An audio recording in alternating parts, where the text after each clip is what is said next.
Hello, Mr. Greco. Hello. My name is Jacqueline. I am a student here at Boston College, and I volunteer at the hospital. I work in a program that has been shown to improve people's health when it comes to drinking and drug use. And if it's all right, I would like to take a moment and speak with you, and it will not affect any of your care today at St. Elizabeth. Okay. First of all, is there anything I can get you? No, thank you. I think I'm okay right now. Awesome. Okay. So let's start a little bit with your background. What's your major? My major is chemistry, pre-med over at Boston College. Chemistry, pre-med. Awesome. I was biology, and I was also pre-med. How's that going for you? It's going okay. I'm just getting started, really, as a freshman. It's difficult. Mm-hmm. And what are your grades like? Not as good as I'd like. They're okay. I can identify. It's pretty hard. Yeah. So tell me a little bit about your friends. Well, I live in Vanderslice Hall with 7 of my buddies, a few of which I met at orientation. We get along pretty well. They are all different majors. I'm the only pre-med, so I have to work a bit harder than they do. And tell me a little bit about your family. Well, my parents live in Needham, Massachusetts, which is pretty nearby. So I still see them pretty frequently. They're a BC alum themselves, so they like to come back to campus and see what's going on. Cool. And what about siblings? I'm an only child. Only child, nice. Mm-hmm. So what do you do for fun on the weekends or when you're not studying on the weekdays? Well, I like to go out drinking. My friends like to go out drinking. It's kind of what we do for fun. It's college, you know. Mm-hmm. So what are some of your long-term goals after Boston College? Well, I'm hoping to get into medical school somewhere. Nice, medical school. Me too. So, do you know why you're here today? Yeah, well, obviously I got a little too drunk last night. Didn't handle myself very well, so I ended up here. Okay. How much would you say you drank last night? It's hard to say. I wasn't counting, and I don't remember too much after a certain point. But if I had to guess, I'd say 10, maybe more. What are some things that you remember from last night? Well, a few of my roommates and I wanted to go out to some parties on campus.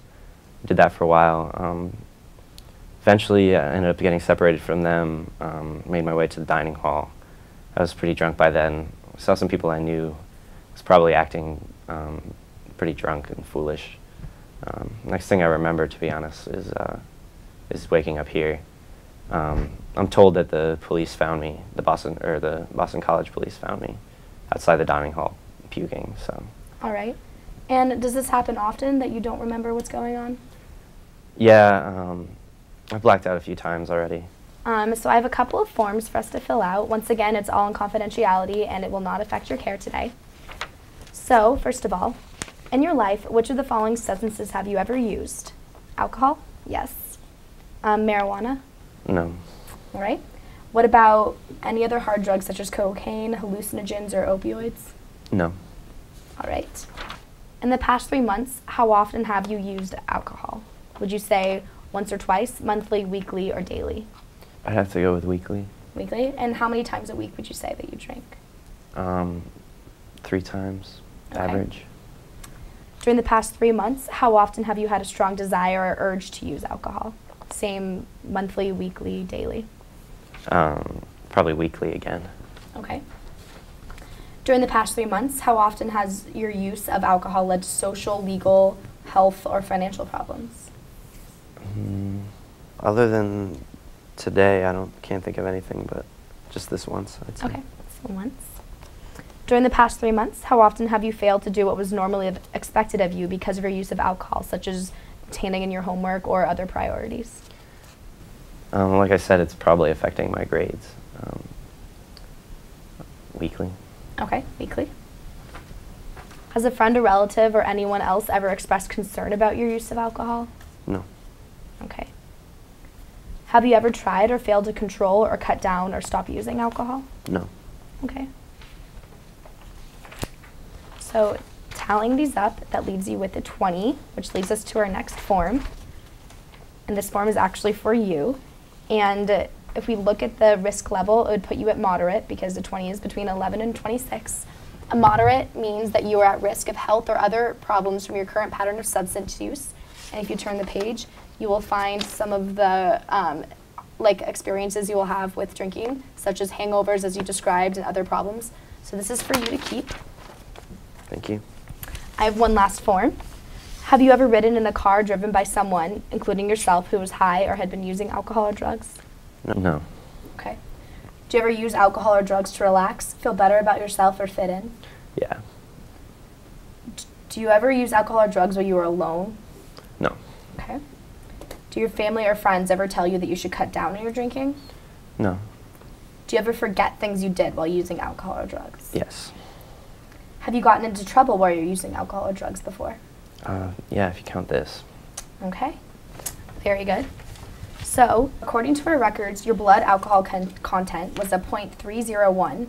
And right here I have an intoxication effects sheet, and 0.301 would be under a stupor, where it says you are passive and have little comprehension of your surroundings. You may pass out suddenly and be difficult to awaken, as you saw last night. So this is also for you, for your records. So let's go into a couple of things that you like about drinking. What do I like about drinking? Well, like I said, it's what my friends and I do. They really like to drink, and we have fun drinking. Okay. And also it does help me de-stress from the week and forget about homework and tests and things like that for a little while.